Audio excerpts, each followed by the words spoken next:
Hi, this is Chad. Welcome into High Floor Fantasy. This week we're going to be taking a look at the quarterbacks from Week 5, our quarterback floor rating performances from Week 5. If you like what you see, go ahead and click on that subscribe button that's floating down in the bottom right-hand corner of the screen. Let's go ahead and get into it. Top 10 quarterbacks from Week 5. Number 1, this is a broken record. Patrick Mahomes coming in, floor rating of 100. He's got an average of over 30 points per game. His 3-week average is a little lower, just over 29 fantasy points per game. His total is not quite 153 fantasy points. Okay, he has the highest floor out of any of the top 10 with over 24 fantasy points. That's the highest. He established that floor in Week 5. His ceiling is over 36 fantasy points, which he established in Week 1. He is 5.24 standard deviation, very consistent. That is in the green category. Green is the best, which means the lowest, which is the most consistent. Then it goes to yellow, then orange, and then the worst one, the highest number is going to be red. So there we go. Mahomes coming in number 1, floor rating of 100. Lamar Jackson, floor rating of 95.45.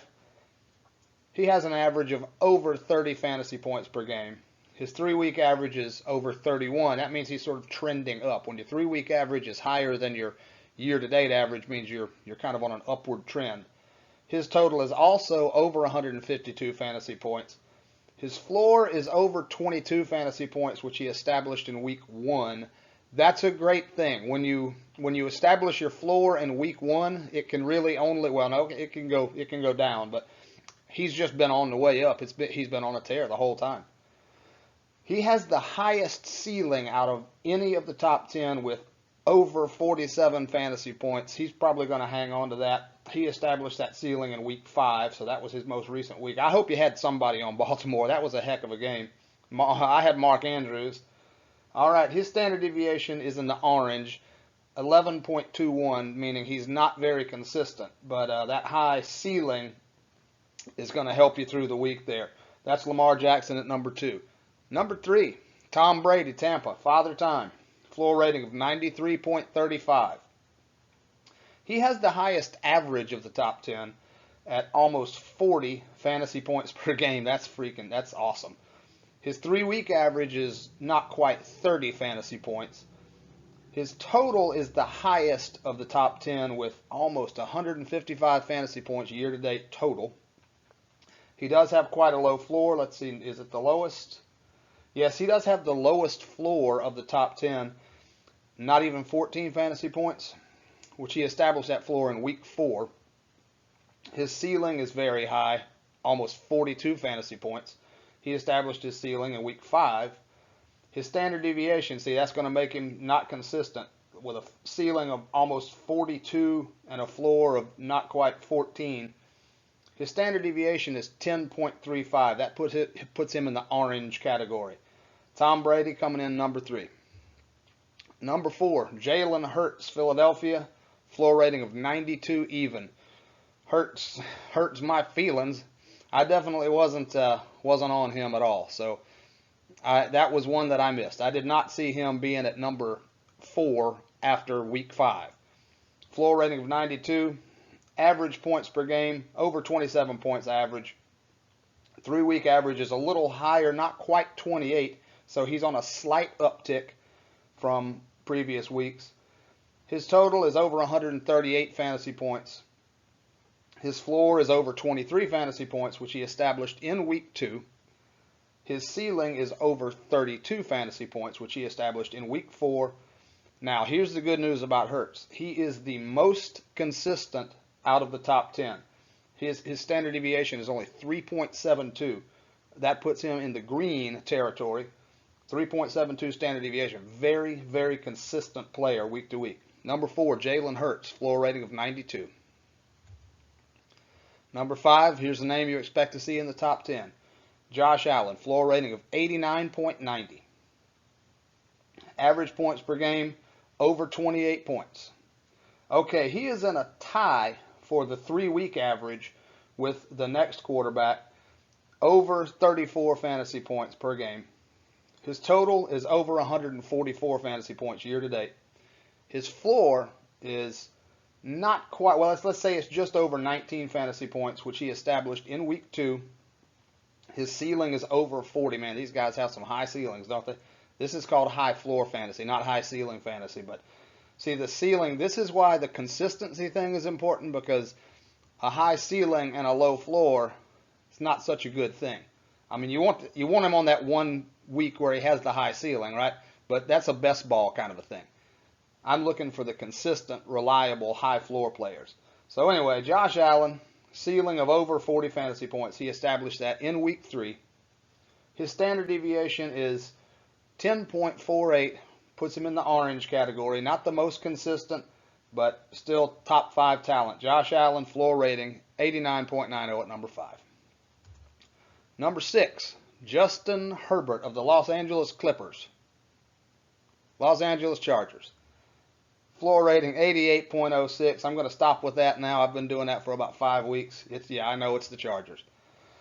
Let's see, average points per game, over 28 points per game average. Okay, now I said there's a tie here at number 5 and number 6 for the 3-week average, just over 34. Well, let's say it's not quite 35 fantasy points, but Josh Allen and Justin Herbert had the exact same 3-week average.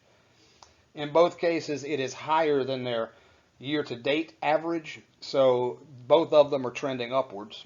That's why you're seeing Allen moving up, and Herbert too. Justin Herbert total not quite 143 fantasy points year-to-date.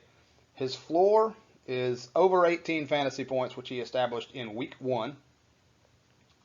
But nothing but up since week 1. His ceiling, man, once again, almost 47 fantasy points. He established his ceiling this week. We had a lot this week. Week 5 was fantastic in the NFL, man. We had so many great games, shootouts, last-minute things, field goal problems. Okay, Justin Herbert, standard deviation. Unfortunately, he has the highest standard deviation in the top 10 at 11.73. That's the red one on the if you print out the PDFs on Patreon. He's been the least consistent, not out of the top 10 for sure, but out of all quarterbacks. That he has the highest standard deviation of all the quarterbacks. I'd have to double check that because I'm only looking at the top 10, but let's just stick to the top 10 for right now. Not very consistent, but still coming in number 6, floor rating 88.06.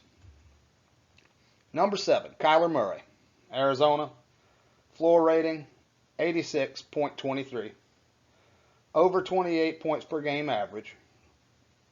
3-week average is over 21 fantasy points. His total year-to-date over 140 fantasy points. His floor is just over 16 fantasy points. He established that this week, so this has been his lowest scoring week. His ceiling is over 39 fantasy points. He established that ceiling in week 2. He's in the orange for standard deviation at 9.88. Kyler Murray, number 7, 86.23 floor rating. Number 8, one of my guys, Matt Stafford. I was high on both of the LA offenses, not only the Chargers but the LA Rams. LA Rams had some injury problems, but it's not slowing Stafford down at all. Floor rating of 82.65. Average is over 25 fantasy points per game. 3-week average is also over 25 fantasy points per game. Slightly higher than his year-to-date average, so that means he's been trending up slightly. His total is almost 127 fantasy points so far. His floor is over 20 fantasy points. He established that in week 2. His ceiling is over 33 fantasy points. He established that in week 3. His standard deviation, now he's very consistent. He's in the green with a standard deviation of 5.22. Matt Stafford, number 8. Floor rating 82.65. All right, closing things out here, coming around turn 4. Number 9, Dak Prescott, floor rating of 73.12. 73.12. Over 24 points per game average. Over 26 points, 3-week average is over 26 points. Total, over 121 fantasy points total year to date. Okay, we have a tie here for floor. He's tied with number 10, just under 11 fantasy points for a floor. That's the lowest out of the top 10, tied with number 10. You'll see that name in a second. He established his floor in week 2. His ceiling is over 32 fantasy points, which he established in week 1. Yellow on the standard deviation, 8.23. Not so consistent, but not in the orange and definitely not in the red. The red is the absolute highest, which is the absolute least consistent. But Dak Prescott, number 9, floor rating 73.12. And here we go. Now, Sam Darnold, Carolina, floor rating 72.68. He's slipping a bit, injury. Average points per game is over 24 fantasy points. His 3-week average is over 25, so he has trended up, but we'll have to keep an eye on him. Total points year to date, over 121 fantasy points. Again, now tied for the lowest floor out of the top 10 with Dak Prescott.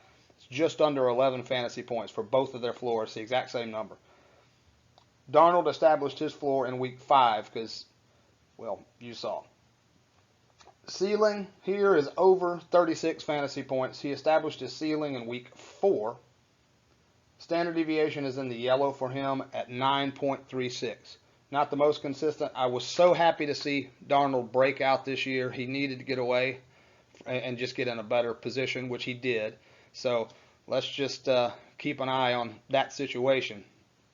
Okay, in just a couple of seconds, you'll have a chance to click through to another video. You can learn more about this floor rating thing that I keep talking about week after week. It is a good video to watch, so I'm going to leave it there for you. Those were the quarterbacks week 5. So hang around, click on through to that next video so you can learn more about what the floor rating is. Thank you.